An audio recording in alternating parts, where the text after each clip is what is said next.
Бүгүнкү күндөгү мамлекетибиздеги эң көйгөйлүү маселелердин бири бул азык-түлүккө жана эт азыктарына болгон баалардын өсүшү боюнча. Бул боюнча мамлекетибизде, өкмөтүбүздө тиешелүү чаралар көрүлгөн. Ошонун негизинде өкмөттөн токтом кабыл алынган. Ошол токтомдо так көрсөтүлүп турат. Эт азыктарынын жана тамак аш азыктарынын бааларынын көтөрүлбөшү боюнча.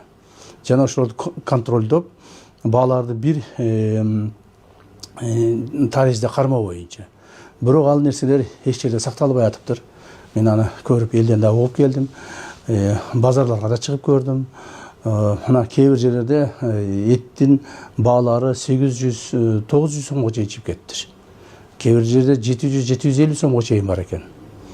Ал эми өкмөттүн токтомунда ошо 680 сомдон 700 сомдон ашырбасын деген. Эмне үчүн мындай болуп атат деп туруп андай изилдеп көрсөм, этти өзү мындай баягы дүңүнөн тапшыргандар, оптом тапшыргандар 450-500 сомдон алып келип тапшырат экен. Ал эми ошо саткан жанагы чайкоочулар аларды көбөйтүп, даже керек болсо 2 эсеге көбөйтүп жиберип атат экен да.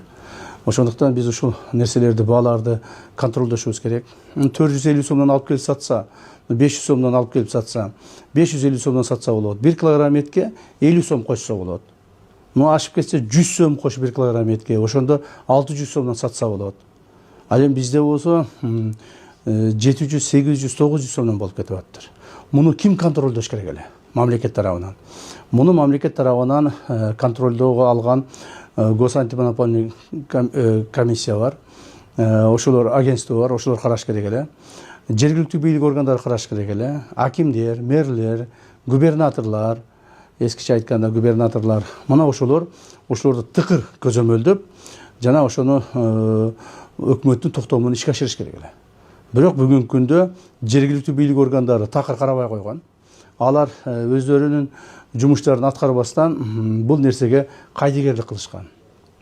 Ушул боюнча жергиликтүү бийлик органдарынын башчыларына мен кайрылып кетер элем, жана айтып кетер элем.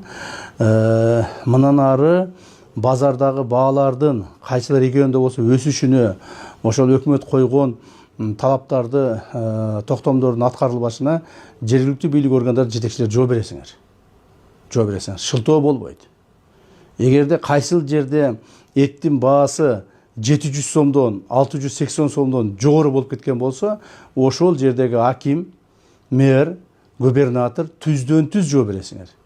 Жана ошого силер кабинетте эле отура бербестен, жанагы ошол өзүңөрдүн жумушуңарды кылып жүрө бербестен элди аралаш керек. Базарга чыгыш керек, базар баасын көрүш керек. Ошол күндө ошол жерге өзүңөрдүн адамдарды коюш керек. Жана ошолордон маалыматтарды алып туруш керек. А силер болсо аны жасабай атасыңар. Ошондуктан бул боюнча мен силерге каттуу эскертүү берип коеюн.